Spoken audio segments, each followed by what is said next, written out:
Hi, I'm Bill, I'm Lori. and if this is the first time dropping into our channel, welcome. And welcome to episode 2 of our podcast, The Paddle Tap. So, just a little bit of a background. Lori and I went out and did some drilling this morning, 2 hours of drilling with our pickleball machine, the Slinger pickleball machine. We'll get into that in a little bit.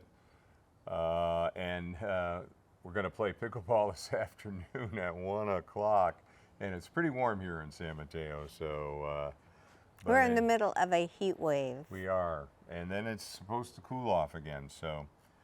All right, a little bit of pickleball news that I've been following that might be, that I'd like to mention.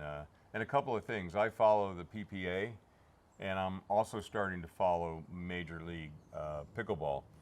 But I've seen several articles in the news recently about the cost of pickleball injuries. And I've seen numbers like $337 million, $400 million. And Lori and I was kind of chatting about it, and what did you say? All the more reason to... Make sure you warm up beforehand. Yeah, and stretch. That's right, and it's something that I'm not doing enough yet. We did get exposed to a very good warm-up when we went to our first Level Up Pickleball camp like 3-4 years ago. And so what I'm going to do is I'm going to work to put a little sequence back together using that as a foundation to start warming up, and maybe we'll share that with you in a video going forward. The other thing, being a person that follows the PPA. Well, maybe not everybody might know what the PPA is. It's the Professional Pickleball Association, I think, and so there's mixed doubles, men's doubles. Singles and all that, and Riley Newman, who's an excellent player, and Matt Wright had been teaming at least for a while now, and they've basically separated. They're going different directions. I think they won like 27 medals, but only a couple of them were gold. Yeah. So, and I mean, and if you are someone who follows the PPA, you know that these pairings will change oftentimes. I've heard that a lot of times it's a 1-year commitment on a contract or whatever, but I hope to learn more about that. So I thought that's interesting. So of course it creates a lot of speculation of who Riley Newman is going to pair with going forward. And then also what is Matt Wright going to do? And so that's interesting. And then the third thing is the Major League Pickleball draft is coming up. I've heard a date of July 9th, and I'm looking forward to see what I can do to follow that. Hopefully they have a live stream. I don't really know how it's going to be handled, but I'm starting to get into Major League Pickleball based upon our experience down at San Clemente watching the Major League Pickleball. I really like the format.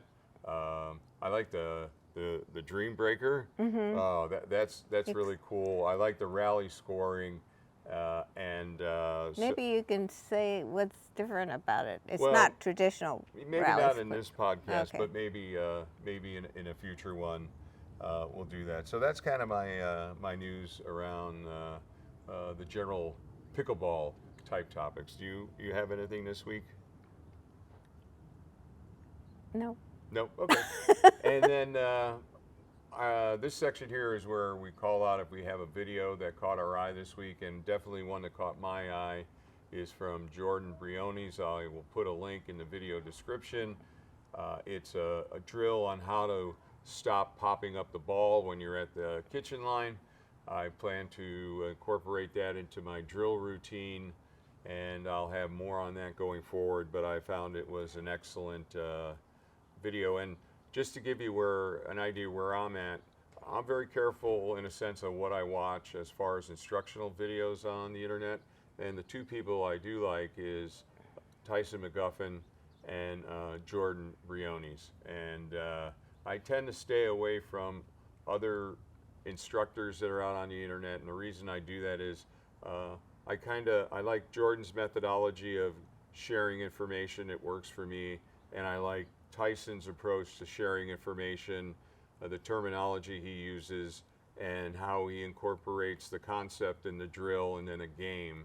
So I'm going to stick with those two. So any thing on your Well, I radar? like to watch a variety of YouTube instructors, and I think you can learn from most. You can learn a lot, and they have different approaches, and sometimes just the words that they use kind of resonates more with for me, and I really like, I guess, videos that also incorporate not only develop a skill, but how to apply that skill. And I found some recent videos from John Sincola, and I thought they were really helpful about the 5 most important things to incorporate into your game.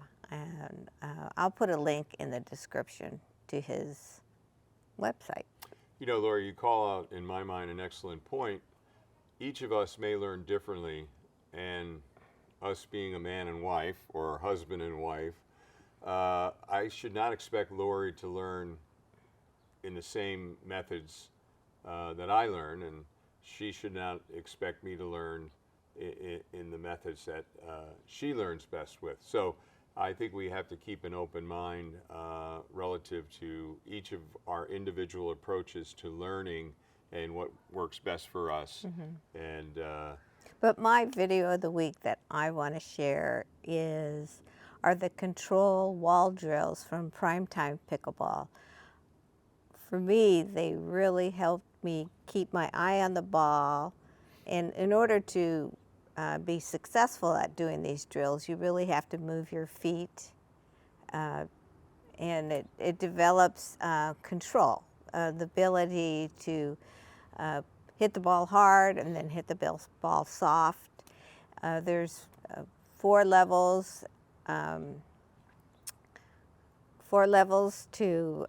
different skills. You can use them on the forehand side, the backhand side, and she also has drills that you can do that don't have a wall included. So it's really, really helpful, and I think it just really helped me a lot to improve. And I can see improvement in my game just in the last couple weeks while I've been practicing these drills. So those are the control wall drills from Primetime Pickleball from Nicole Havlicek. you're going to put a link in the description. And you know, let's face it, the Dink Master is here. Lori believed enough in doing wall drills that we have the Dink Master, which she's able to use in the backyard to help execute those drills. So well, we had paneling on our garage, so that wasn't a good place for me to practice. And most of our walls were either too close or too far away. So this worked really well. And our walls are stucco as well, so So, you know they're uneven surfaces, so the ball kind of does funny things. So yeah. All right, cool. Let's take a look at this past week from each of our perspectives, and I'll go first. For me, I felt it was a good week. Our Slinger pickleball machine arrived along with the Slinger oscillator plate. We have started to put some Slinger pickleball machine specific videos up on the channel, so look for those. We'll continue to put some more up as we work more with the Slinger, and we'll share some of the drills that we're doing. And I had a really great workout this morning with the Slinger, and Lori and I were, as I said, we drilled for 2 hours, and I was working on my forehand and my backhand, and great experience getting that ball in the right place to allow you to work on your technique. I'll put some of the video from that session, probably a little clip in this podcast video here, but you'll start to see more and more of our drilling in standalone videos as we continue to drill with the ball machine. And we're still going to drill like we warmed up dinking, you know, across the net to each other, and there'll be drills that we'll be doing that will not involve the pickleball machine. But that was really made my week, getting the ball machine. It reinforced what I believe, that it can really help with my development of my shot technique. So I'm excited about that. And also, when we're drilling with each other, sometimes we don't have the ball placement or the speed of delivery where we want it to be, and it would cause friction at times. Yeah, So I mean, I think if you caught our Slinger pickleball machine first day on a court, you heard us talk about that a little bit. That I was not able to manually feed Lori the ball where she wanted it to be fed to in order to execute the shot that she wanted to work on. And it's exciting because this ball machine is allowing that to happen. And Lori even said in the video that it's a marriage saver, right? Isn't that what you said? So that was good. We got some rec play in this past week on Wednesday, Thursday, and Friday. I think we'll need to focus on how much drill time versus how much play time. So that was good. So yeah, I think had some good drill sessions, and so that was kind of the past week. That things that kind of stood out on me. How about you? Past week? Oh, for my past week, well, I had an appointment with my dermatologist, and she noticed that I have a lot of sunspots or dark spots on my face, and so she asked me whether I was using sunscreen, and I said I did, but she reminded me that you should only apply your sunscreen like 10 minutes, 15 minutes before you go out in the sun, just enough time for it to absorb into your skin. And she definitely mentioned that you should also reapply the sunscreen to continue that protection. So, which I never really reapply it. So I'll be more conscious of that. And one other thing I wanted to mention, especially with the hot weather, I used to get terrible cramps at night, and drinking water wasn't enough. So I've really made a conscious effort to drink a lot of electrolytes. I used to use liquid IV, and that was really helpful, but I needed to watch my sugar because I'm a pre-diabetic like most people in the U.S. And so I switched to Jigsaw Health, which is, I think it's stevia and erythritol. I'm not really sure, but it does not contain sugar.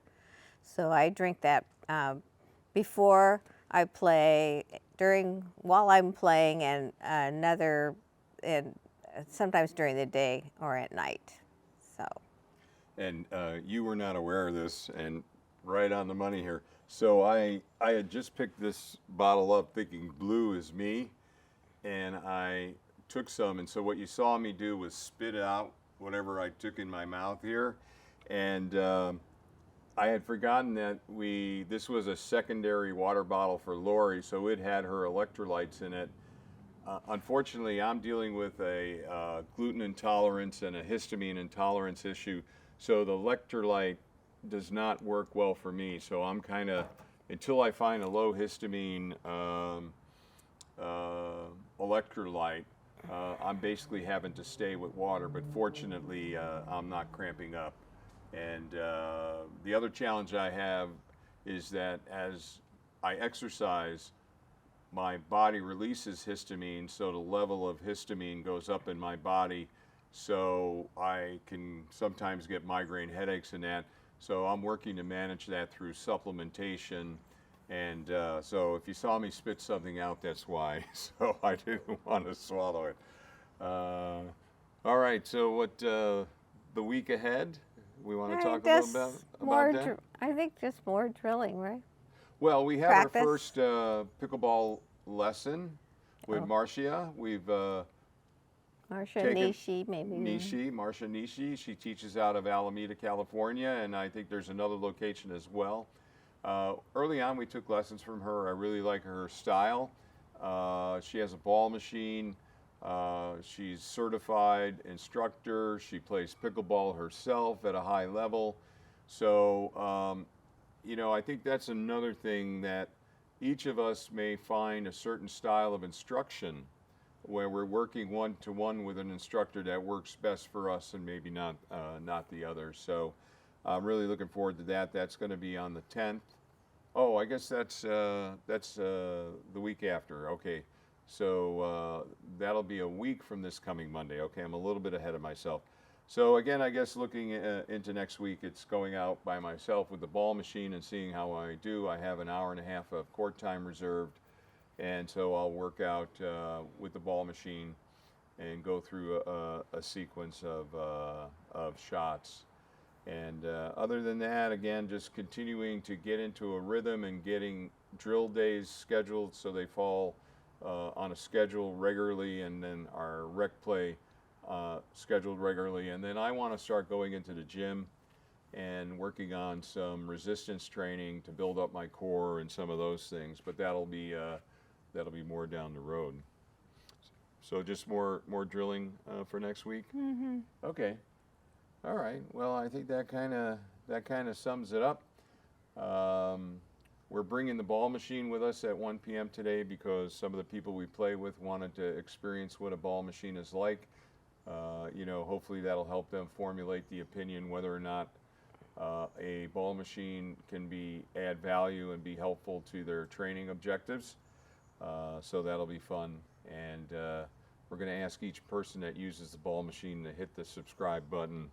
And hopefully I can get a few people to go on camera and just share their thoughts on what their experience was like working with a ball machine. So. Okay, so I think that's about wraps it up. That's about wraps it up. Time to get lunch and then Get ready to go. put on dry socks and get ready to go to play 3 hours of pickleball in the high heat this afternoon. All right, well, if you like this kind of content, please give it a thumbs up, because likes are very important to who sees this video in their feed. So we sure appreciate that. Any comments you may have, please take the time to say hello in the comment section, or share your thoughts on anything we may have said or something we want to consider. Other than that, what do we like to ask everybody to do? Like, share, and subscribe. Okay, yeah. All right. Other than that, See you next time on the courts. see you on the courts.